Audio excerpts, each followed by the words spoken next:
Welcome to the Working Fans Podcast. Today, we have a special interview for you where myself, the man called Dave, we are going to be talking to the current Now That's Wrestling champion, trained by Seth Rollins and Merrick Brave, debuted in 2020. We are here with Perfection. How are you doing today? After that intro, that I feel perfectly now. I feel perfectly perfect now. How you guys doing? Great, man. Thanks for being on here. Appreciate that. We're doing great. And we'll start at where we start with everybody. How did you become a fan of pro wrestling? How did you discover it? Who got you into it? So this journey actually goes all the way back to the video game. Growing up, my mom was actually a really big gamer. She loved Mario and Sonic, things like that. So she had the Nintendo 64 and, she had me play like Mario with her, Super Mario 64. But I didn't get my own game system until PlayStation 1. And the first video game I ever got was SmackDown 2, Know Your Role. I didn't know what any wrestling was at all. Funny enough, nobody in my family knew what wrestling was or was into wrestling. But going to this flea market where they had these video games, the cover of SmackDown 2 was the thing that drew me. Seeing The Rock, Triple H, I believe Taker was on it as well. And then what really hooked me onto that game was the entrances, seeing the little player models and then having the video in the back, and they're only 15 seconds each. So me going through every single wrestler and seeing what they have for different themes, and that's what drew me. But at this moment, I think when I started playing that, I was probably maybe only four or five. At this moment, I'm thinking, oh, this is a great video game franchise like Super Mario or Sonic, not knowing wrestling's a real thing. So I followed the SmackDown series all the way up to Here Comes the Pain. And at that time, I'm flipping through the channels. Next thing you know, I recognize Eddie Guerrero and John Cena, and they're in a parking lot brawl. And that's where I realized, holy crap, this is a real thing. This is a thing that people can do. So that's when I found out. I was probably 7 at that time. That's when I found out hey, I want to do this. I want to be, in a video game and do this whole wrestling thing. What a mind blower that must be. That's incredible. Yeah. That's wild. That's one of the more unique discoveries of wrestling I've heard of. And when you were starting with N64, I was almost sure you were going to say your mom put you on to No Mercy or WrestleMania 2000, but that was the jumping off point. Now, have you gone back and checked out those N64 wrestling games? Yeah. Actually, I have all the SmackDown games, all the SmackDown vs. Raw, and kept up with 2K. But I also did go back to Nintendo 64, so I have Warzone, WCW, NWO Revenge, and also No Mercy as well. So I did go back, but definitely, especially the SmackDown vs. Raw series, that holds a very dear place in my heart. Yeah, and with 2K24 coming out this year, the tie between wrestling and video games, I feel has gotten so much tighter, and the games just get better as time goes on. So there's going to be more people discovering wrestling through the video games and not even necessarily through the TV. You got into wrestling through the video games. How did you go from just being a fan to being interested in training for wrestling? Like I said, so when I found that, SmackDown was an actual thing, I knew I didn't know how to get into it, but I knew I was this is what I want to do. Fast forward, you see stuff Tough Enough. I'm oh, how do I do that? But it wasn't until I think 2014, I believe, Black and Brave Wrestling Academy opened, which is Seth Rollins' school. And I was a junior at that time, maybe a sophomore when they came out. And I'm all right, this is what I want to do, or this is what I'm going to go to, because even though I was closer to Chicago, I still wasn't privy to the Chicago indie scene. So I had my sights on that. And then, once I graduated from high school, my mom was still opposed to, the profession. So she's all right, at least try college first. And then if you don't like it, then I will pay for your school if you come up with the rent, because they offer bunking over there for the semester. So I did try it. And then my mindset was always I don't want to study for something I don't want to do. So like mathematics and all that stuff. So I just took hip hop, dance, and nutrition because I love working out, and I also did dance in high school.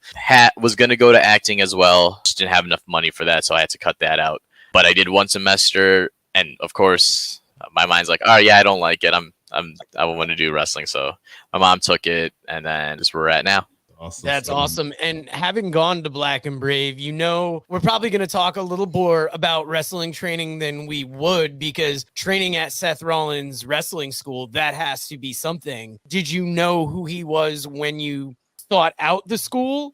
So again, I knew it opened up, and I'm like, oh, that's Seth Rollins, opened up school. So I knew who he was. Didn't really know much about Merrick Brave, which is his like best friend, and they had hence Tyler Black and Merrick Brave, Black and Brave Wrestling Academy. But yeah, going into it was like they had their own website, and then me just going through the social media. They actually have a video that actually kind of intimidated me, where, and I'm sure we'll get into, is that in training they push you so hard, like they want you to quit. And it might sound like, oh, they just want like the money, but no, it's like they want to see if you want this, and you're not just there just to say, oh, I'm trained by Seth Rollins, or I'm just there to meet Seth Rollins. Because even in my class, I was the 13th class. Even in my class, there's people who just pay money, basically the whole tuition, just for a meet and greet with Seth Rollins. And it separates the fans from people who say this is their dream and they'll do anything for it. It makes sense, because you think having a superstar that's on TV every week open a school, you'd want to vet who's coming in. And we heard it when we interviewed Al Snow, is that I imagine it's the same way in Seth Rollins' mind. If he's going to train you and you're going to go out there in the wrestling business, you're going to represent him as a trainer. And it's that old school wrestling that you want to make sure you get the right trainees in there. I'm wondering is, you've always wanted this, and we've heard how difficult it can be, taking those initial bumps and everything, like in the very beginning. You're here now, but was there a point where you're like, well, I don't know. You know what I mean? Multiple. And I always say this in every interview and thing. Seth Rollins School is the most physically, emotionally, mentally demanding training I've ever been through. I haven't done any training before that, but I do regret not going to a different school before going to Seth Rollins School, only because and I say this to everybody who is interested in training to go to Black and Brave, go to a school where you can learn the basics, learn your bump, learn your rules and all that stuff, just because it's only a 3-month course in Black and Brave and they zoom by. So while people are doing crazy, crazy, or not crazy, but spots and stuff, I'm still trying to figure out my footing, still trying to figure out. And so I didn't have any time to digest. And going back to the question, it made me rethink, like, oh man, I'm so behind. I don't know if I want to do this.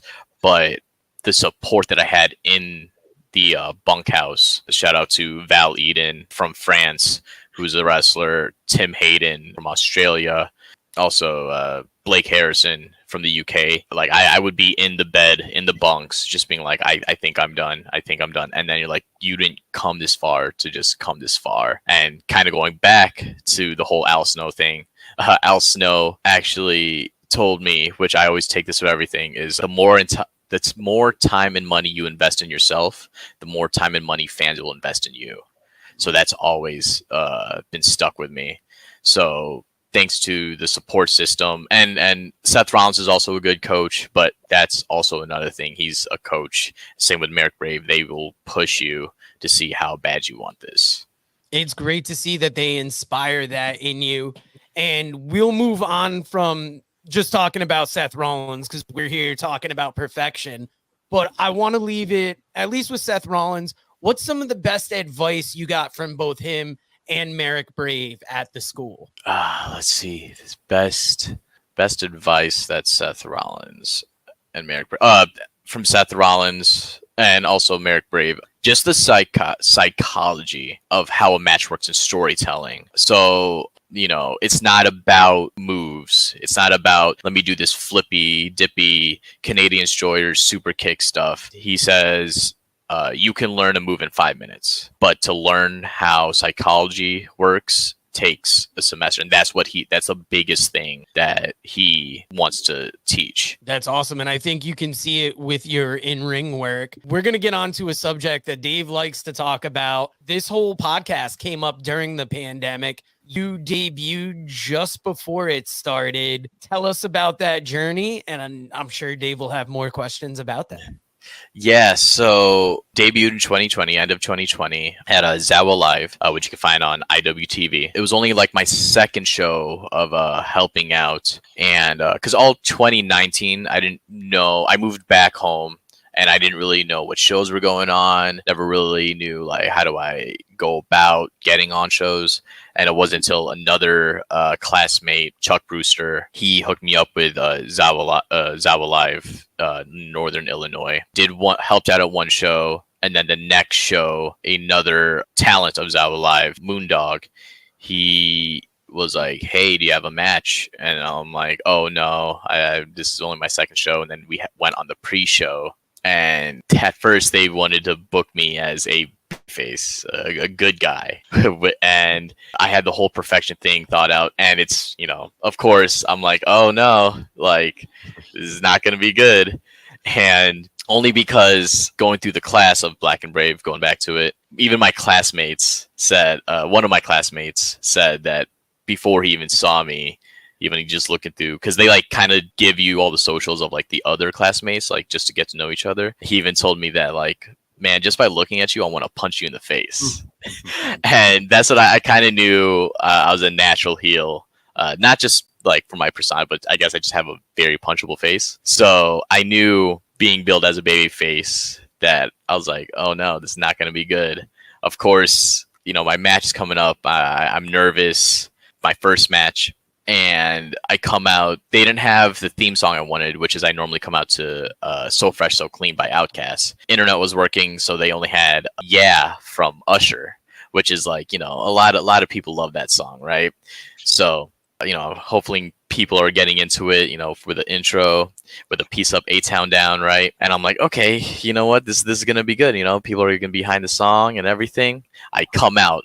First thing, everybody laughs, and I'm like, I knew this was not gonna be good. The match happens. It's on my YouTube for anyone who's interested. But match happens, and then I start getting booked. I started getting this time, and like on the second show, then they're like, yeah, probably should have made you heel. So after all that, I started becoming heel, but I was starting to get booked, and of course, as I'm getting momentum, COVID happens, and then people didn't know, of course, like everyone else, we didn't know what was going on and how everything was going to work.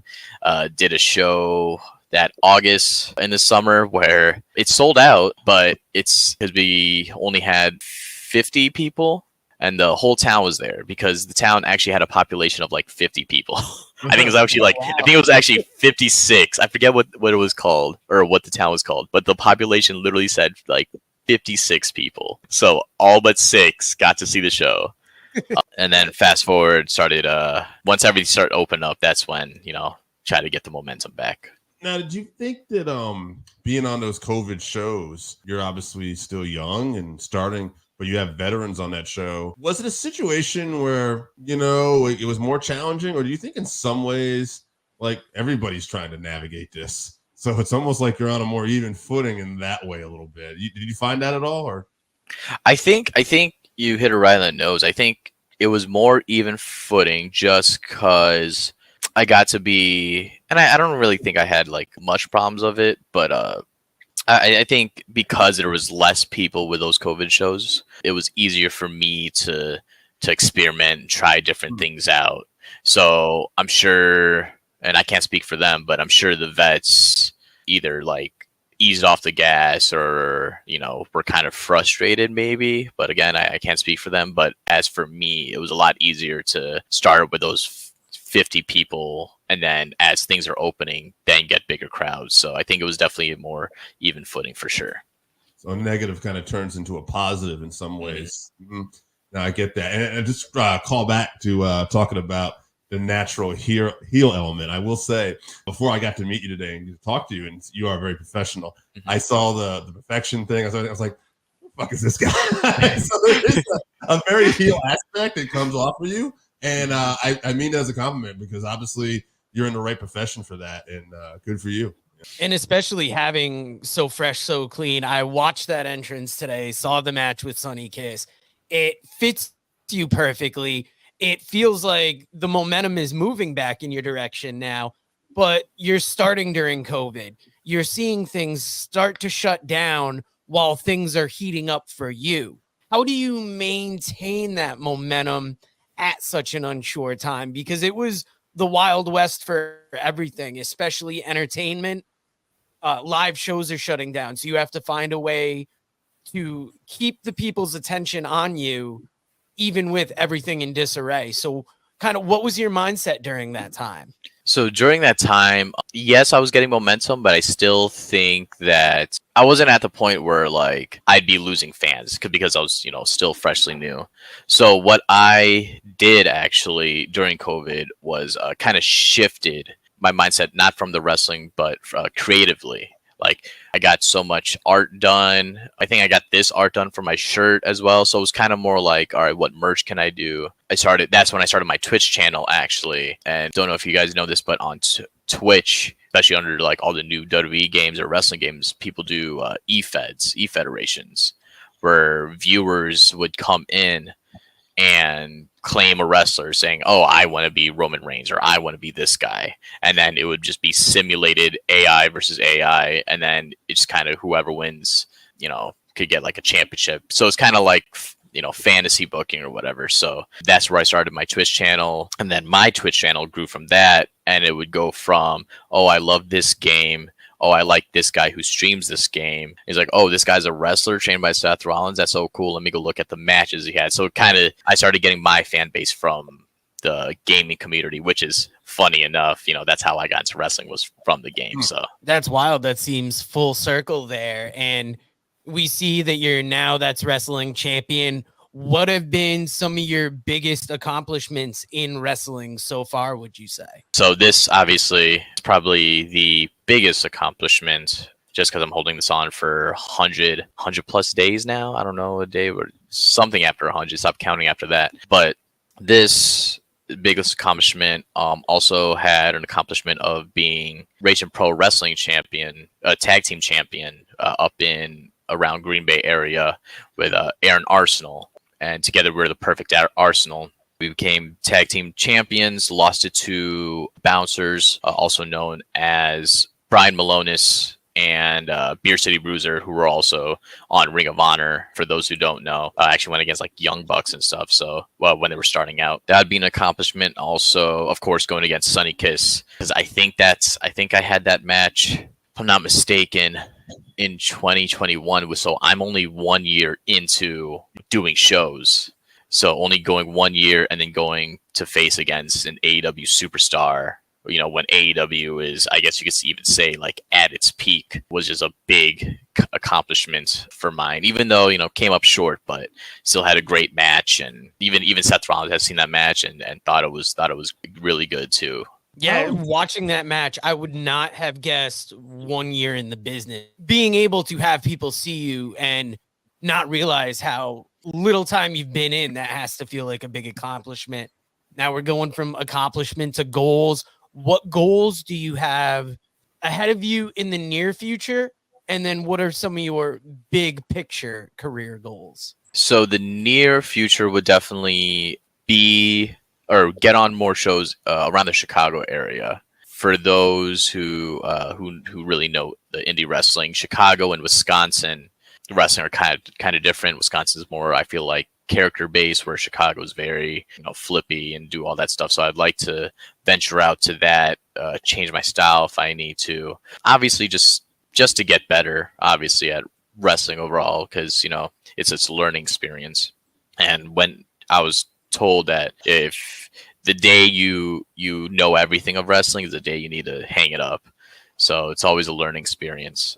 And as far as bigger goals, my all-time big goal growing up was to be in the WWE Hall of Fame. Just because Hall of Fame has always been my favorite night out of the WrestleMania week, just because I love hearing the tribes and tribulations of things that people go through and how they're finally getting recognized. And I think I really would love to make that impact of being Hall of Fame, because yeah, people say they want to main event WrestleMania, or yeah, they want to win a championship, but like, I guess I just like to shoot for the moon more. Even though those are high accomplishments, I would love to even aim higher and make an impact in wrestling. That's the right mindset to have. How important and how much talk was done from Seth Rollins and everybody else when it comes to not so much even in the ring, but just standing out with your overall look and who you are? Because I feel like, and I could be wrong, but I feel like that's something you put a lot of effort into. Definitely, even like, so Rollins is a very like straight up person, and he helps everything. He's not going to definitely won't sugarcoat code anything. Even in the beginning of the class, he goes, "Hey, most of you will not make it into, or will not get signed." Like, he said some percent, I think it was like either 80 to 90% of the indie scene does not get signed. And basically he puts emphasis on putting in the work and doing as much as you can, but even also being realistic. So he puts a lot of emphasis, especially in the physical aspect. He actually requires a lot of CrossFit classes outside of having classes as well. So and I think that's just the business overall. And I think anyone, doesn't take just Seth Rollins, but just takes anyone, will tell you that, who's in the business. Your look, your gear, your everything needs to be invested in. This is, some people take it as a hobby, but this is also a business that you need to, again, go back to Al Snow, invest time and money if you want to get the biggest reward out of it. 100%. And I told Dave, just, when I asked you just for quick bullet points of your career to help, the research, you gave bullet points, you gave links. Is that type of stuff covered in the class as well? Or is that just good marketing that you learn going on? Surprisingly, you kind of just made me realize this. Yeah, we did not cover that at all in class. Even then, like I said, 2019, I didn't do anything. We didn't cover on, hey, how do you get record, or how do you go off business?